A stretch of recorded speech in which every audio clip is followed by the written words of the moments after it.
Just step outside your door to experience the calm of nature's beauty. Small town America. Extreme Power TV travels to Elizabethton, Tennessee, but we're not here for the hot dogs before the big game on Friday night. Hi, I'm Valerie Thompson with XPTV Sports. I'm here with Eric Talman. And we're here in beautiful Elizabethton, Tennessee, Valerie, for the 9th annual Night of the Living Dead. It's a deadlift competition that's put on by Alex Campbell. And what we're going to see today are 3 winners. There's going to be a women's winner, a men's winner by formula, and then men's overall, which is the heaviest deadlift of the competition. So let's go see who wins what, Valerie. Hello and welcome to Elizabethton High School in Elizabethton, Tennessee, the site of the Night of the Living Dead deadlift competition. We are in the heart of NASCAR country, but this is a night for power, and we've assembled some of the best power lifters and deadlifters in the entire country, and this is what they're battling for, the belt. Guys like Thomas Eisman, Ryan Snelling, Vince Urback is back, and they are just some of the big names that are battling for the belt. From Elizabethton, Tennessee, the Night of the Living Dead deadlift competition is coming up next. We are joined by one of the favorites here at the Night of the Living Dead, a woman who needs no introduction, Allison McQueenie, making her 2nd straight trip to the Night of the Living Dead. Welcome back to Elizabethton, Allie. Thank you very much. Talk about this event. What brings you back? A great, great night of deadlift competition. I would say Alex Campbell and this crowd is what brings me back. I just had such an amazing experience last year that I had to come back. Either way, it was going to happen. And continue to train. Tell us what we can expect this year. How far along are you compared to last year? Well, last year I got my new PR. I pulled my new PR at this meet last year, and it was 171. And this last May I broke 200, so I hit 205. And so we'll be expecting some 200 numbers. So, yeah. Allison McQueenie, back at the Night of the Living Dead. Best of luck. Maybe a new PR tonight? Oh, yep. There you go. Being strong is your only choice. Allie's message tonight. Best of luck, Allie. We'll see you after the event. We are joined now by a man who needs no introduction. He set the American record right here at the Night of the Living Dead 1 year ago. Vince Urback, welcome back to Elizabethton, Tennessee. Great to be here. Definitely excited. And talk about this event. A lot of electricity and a lot of fun to prove who's the best and who walks away with the belt. Definitely. Great opportunity. It's going to be a loud, big show. It's going to be a lot of fun. We saw you a year ago. Tell me what you've been up to since you were in Elizabethton last. Been training hard and ready to put up a bigger number this year. And I see you brought the mascot with you. Who you got? Again, I got Samson. I got Samson here with me. He's our mascot. Right, bud? Anything to say? Yeah? Got anything to say, Matt? Samson lets his actions do his talk. Vince, best of luck tonight. What do you want to walk away with tonight? I'd like to walk away with a new American record, something more than 906, more than last year. Best of luck. Look forward to it. I'll tell you what, if anybody can do it, it's Vince Urback looking for an American record, 906. We'll find out if he gets it right here at the Night of the Living Dead. All right, Eric, there was a lot of things going on besides the deadlift competition. What was it? Yeah, A.B. Campbell holds stuff all day long. We highlighted the power grip competition. You had 2 things in there, one of which is the Captains of Crush, where they're trying to close this crush gripper. That's a great name. Where did they come up with it? It's good. Iron Mind, I think, came up with it, and there's a number 2, 3, and 4 gripper. So I'm actually curious to see if anybody closed the number 4. Nestled in the eastern Tennessee Appalachian Mountains, Carter County is undeniably one of the most scenic natural environments within the state. Bring your hiking shoes to challenge your ability hiking the rugged, primitive areas of Carter County. Explore portions of the Appalachian Trail and visit the magnificent Jones Branch Falls or Blue Hole, or treat yourself and the family to a short walk alongside Watauga Lake. Follow the trail to a new discovery. Hike Carter County. For more information, please visit Carter County Tourism. First up is the women's division. I'm very excited about the first lift. Tell me about this girl. Yeah, this is Allie McQueenie. She was involved in a very serious boating accident years ago. And you can just imagine the type of dedication it would take to be involved in a strength sport, being at a clear disadvantage as she is. Opening attempt of 176 pounds. Let's watch her setup. It's going to be a bit of a different setup than a normal conventional deadlifter. She's balancing off her one good leg. The lockout looks very strong. I am very impressed. She made that look easy. It's 176 pounds. Now here's a local lifter, Hannah Oliver, opening at 171. Very good technique. Eliza Bird, 237 pounds, another local lifter. And our final local lifter, Sherry Bradley, 243 pounds. Nice, nice. Londra Shern with a conventional opening deadlift of 276. Now we're going to go to another disadvantaged lifter, Dana Sheely, with a very heavy opening attempt here. Let's watch her roll the bar into her shins and pull the weight up. That's 402 pounds. Now very technically proficient Rhonda Clark, 424. Hannah the Minx Johnson, 435, very colorful in her dress. Linda Okoro also equaling with 435. And then our biggest deadlift of the first round, 485 pounds, Debbie Dominga. It looks good. Her husband is a powerlifter. They're very involved in the sport. Second round, Allie has bumped the weight up to 203 pounds. A little bit of trouble with her transition, but the lockout looks good and the lift is good.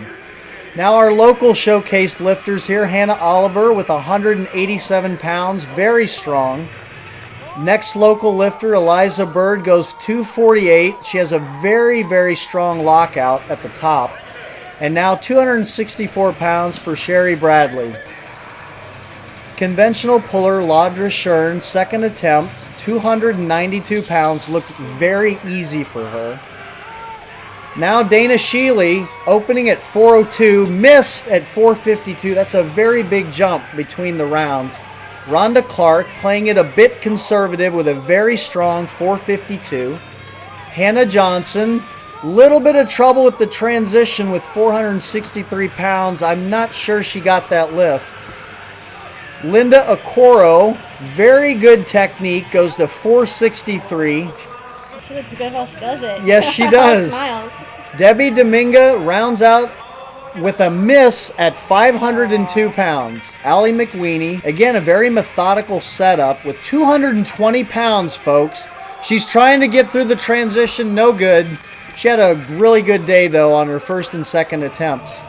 Hannah Oliver going 3 for 3 with 204 pounds. Let's see if local lifter Eliza Bird can go 3 for 3. She loses an earring, doesn't phase her in the lift, 259 pounds. And now Sherry Bradley, 281 is just too heavy today. Ladrina Shern trying to muscle through her lockout. Can she hold on to it? 314 is good. Rhonda Clark, very short stroke, 474. I think she had more in her today.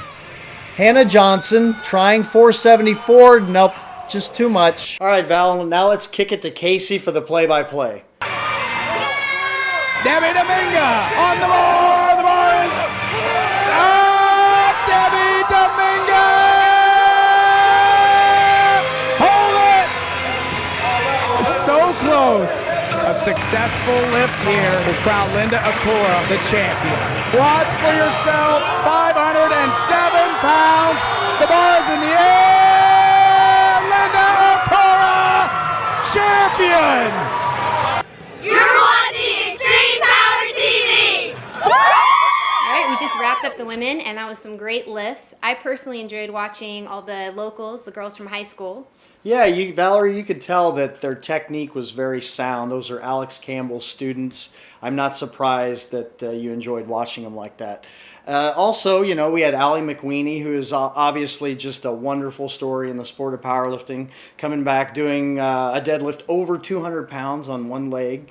And then, of course, the finalist, Debbie Dominga, missing 502 twice, and then Linda Okoro coming back with a huge deadlift to win it there in the end.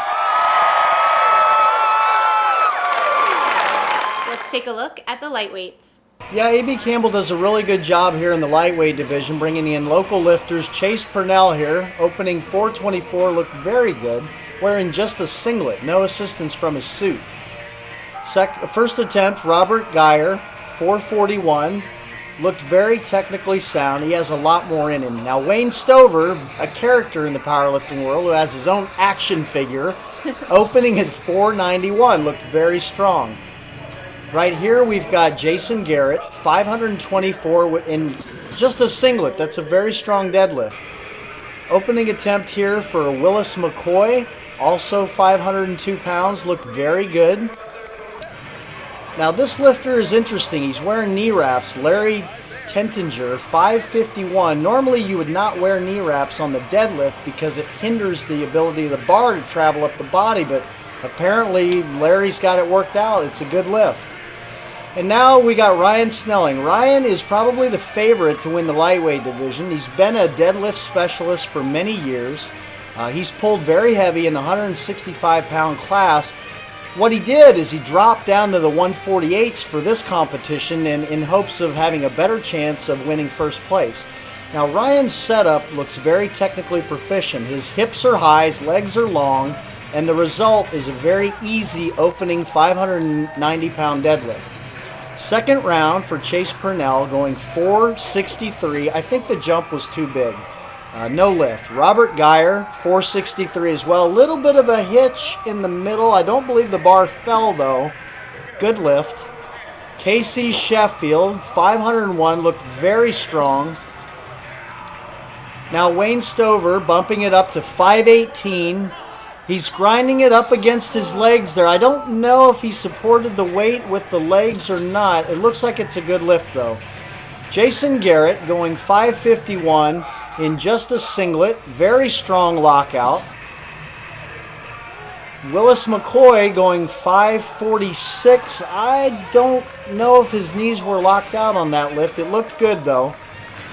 And Larry Tentinger is going to go 603, again wearing the knee wraps, very unconventional. Up, did you see the bar even get caught on the knee wrap there? I don't know that that was to Larry's benefit on the miss. Now Ryan's going to go from 590 to 634. It's a big jump, but for somebody who's as experienced as Ryan is, not so much. And again, the same result. Very technically sound lift. I think Ryan's going to probably take it in the lightweight division. Chase Purnell, 463 again is just too much. Robert Geyer going 491. He's got a very good setup. Feet are very externally rotated, which is going to allow him to lock the weight out easier, which we just saw. Good lift for him. Casey Sheffield, 524 is just too much. Now Wayne Stover's going to go 529. He's got a really good setup, kept his hips high. Let's see if he can work through the lift here. I don't know if he can lock this thing out. The bar seems to still be moving. He did lock it out. Looks like a good lift for Wayne, and you can see he's very colorful, very excited. Jason Garrett going 562, just too much today. Willis McCoy going to go 557. Nope, same result, just too much weight.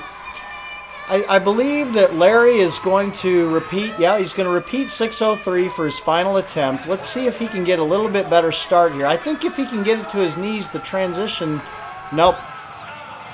All right, Val, now let's kick it to Casey for the play-by-play. 150 pounds in only 146. 650 pounds.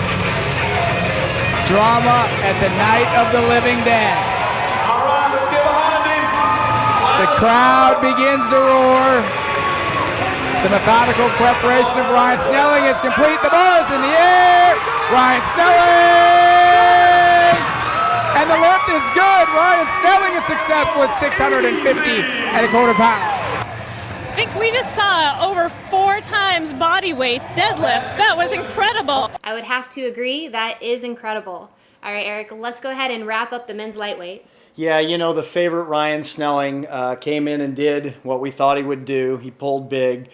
Surprising to many probably is that Ryan dropped down a weight class. He normally competes at 165. He dropped down to the 148-pound class. And then you've got Wayne Stover. I hear he has his own action figure. Yes, he actually has his own action figure. I don't think many people can say that they have their own action figure. He's very proud of that.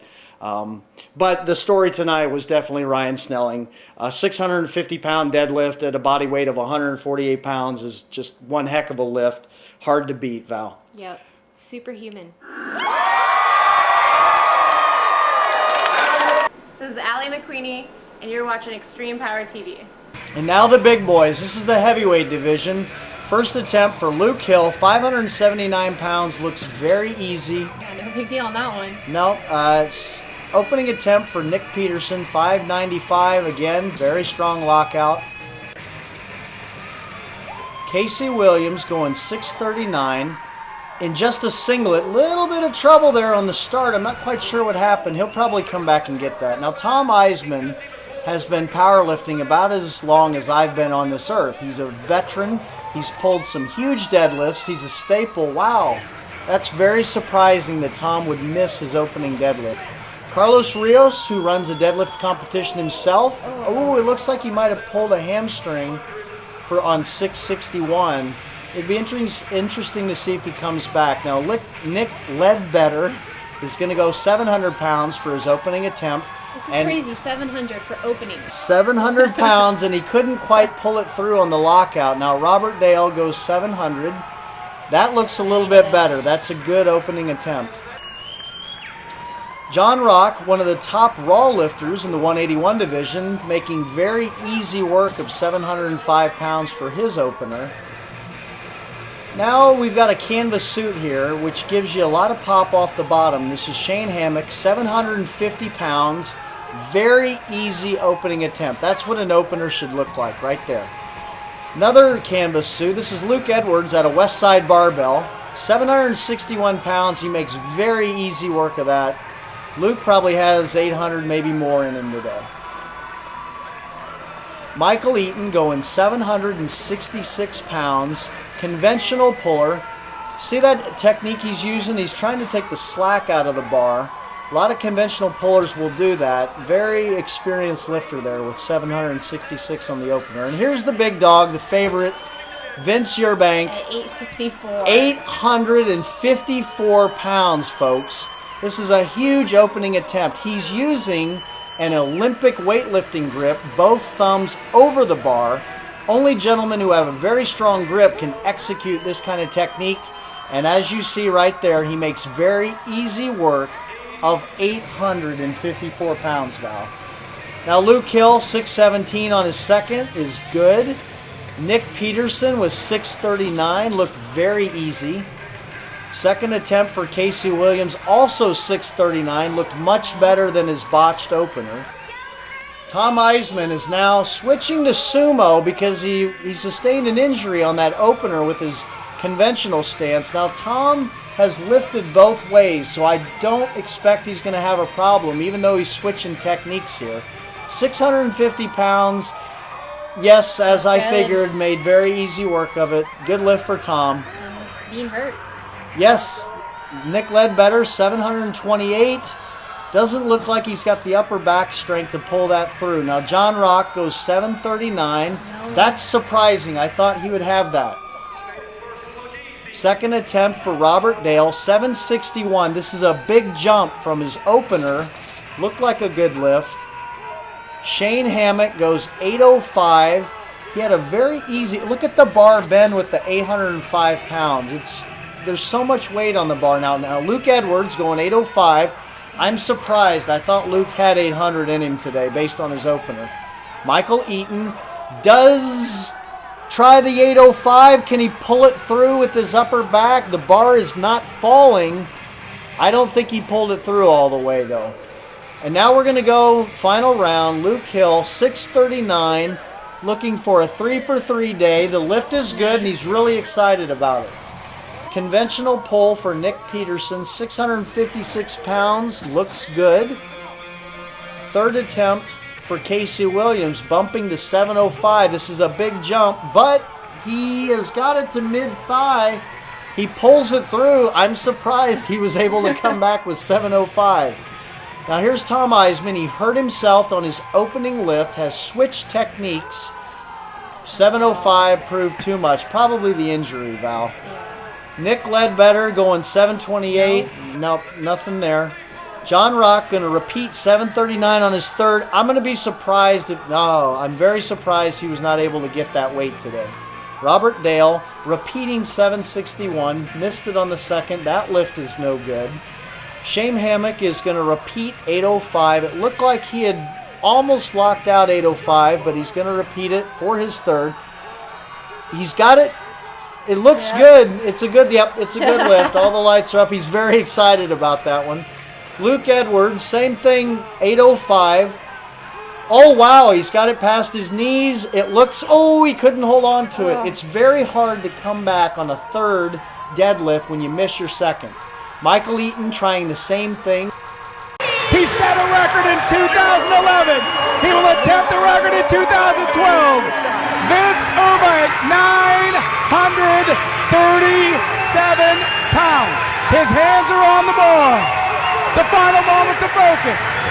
Watch for yourself, Vince Urbank, 937 pounds, does not budge. And if he'd gotten that, that'd have been awesome. Yeah, that would have been a huge lift. That's like Konstantinov level. Konstantinov's a Latvian lifter that lifts big in the deadlift. But, you know, look, the 854 by Urbank secured him the biggest lift of the competition. Very strategy-like. He skips his second attempt. He's going to get more rest that way. And then he went for the 937 on his third attempt to try to beat Ryan on formula. So two things are going on here. He takes the opener 854, wins the biggest lift of the meet. Then he's going for all the chips to beat the lightweight winner Ryan Snelling on formula. And the 937 was just too much today. I'm Valerie Thompson. And I'm Eric Talmont. We'll see you next time on Extreme Power TV.